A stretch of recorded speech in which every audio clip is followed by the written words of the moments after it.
युवा एकता सामाजिक संस्था की तरफ से आयोजित इस प्रोग्राम में आए हुए सभी मेरे साथी सुरेंद्र यादव जी, प्रेसिडेंट नदीम भाई, हमारे अब्राम पिंटो जी, शकीर भाई और जो भी है जिसका नाम नहीं मालूम है यहाँ से आए सभी मेरे साथी लोगों का हार्दिक स्वागत। और इस प्रोग्राम में बुलाने के लिए हम सुरेंद्र यादव जी और नदीम भाई का खास शुक्रगुजार है कि उन्होंने इतने अच्छे प्रोग्राम में हमें बुलाया।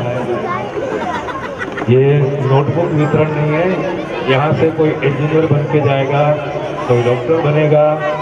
ये उच्च भावना के साथ में इन्होंने जो कार्य किया है ये कार्य सराहनीय है।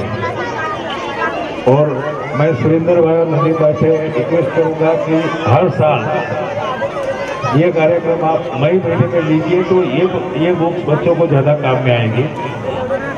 साल में 2 बार कीजिए, एक मई महीने में कीजिए और एक दिसंबर महीने में कीजिए ताकि बच्चों को ये बुक काम में आवे। और क्रिकेट खेलते वक्त कोई सचिन तेंदुलकर बनता है, कोई वेंकटेश्वर, कोई गावस्कर बनता है, वैसे इन बच्चों में से कोई डॉक्टर बनेगा, कोई इंजीनियर बनेगा। तो उनकी नींव युवा एकता सामाजिक संस्था की तरफ से सुरेंद्र भाई और नदीम भाई अच्छी तरह से निभा रहे हैं। हम उनका तहे दिल से स्वागत करते हैं और यहाँ बुलाने के लिए हम उनका हार्दिक आभारी हैं। धन्यवाद। जय हिंद, जय महाराष्ट्र। आज जो कार्यक्रम झालेला आहे त्याबद्दल तुमची काय प्रतिक्रिया?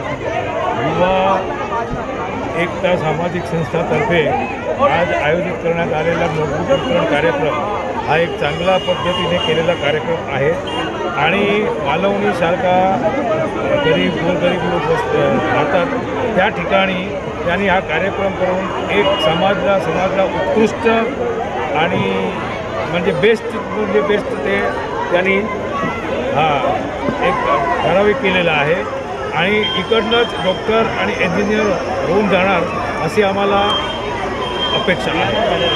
यापुढे आपल्या संस्थामार्फत आणखी काय सामाजिक कार्य कसे होणार? सर्व आमची संस्थामार्फते नोटबुक वितरण होतात। या संस्थामार्फते गरीब गुरबांना हॉस्पिटलमध्ये किंवा आपल्या ते काय म्हणतात घरगुती सामान वगैरे देतात आणि कोणीतरी बिमार असेल त्यांना हॉस्पिटलमध्ये नेऊन हॉस्पिटलचा खर्च वगैरे पण आम्ही गोळा करून देतात, स्कूल फीस वगैरे देतात आणि जे काही पण आम्हाला फोन आले त्या तो आमचे प्रेसिडेंट आहे, फाउंडर प्रेसिडेंट आहे सुरेंद्र यादवजी, तो धावपळ करून कार्य पूर्ण करतात आणि हे पुढे चालणार ते आम्हाला माहीत आहे। आपण ह्या आपलं नाव सांगा पूर्ण आणि आपण कोणत्या पदावर आहे? माझं नाव विपुल शाह आहे। मी माजी प्रभाग समिती सदस्य नॉमिनेटेड काउन्सिलर पी नॉर्थमध्ये होतो आणि आता मी कुठल्याही पदावर नाही आहे पण सामाजिक कार्य करतो।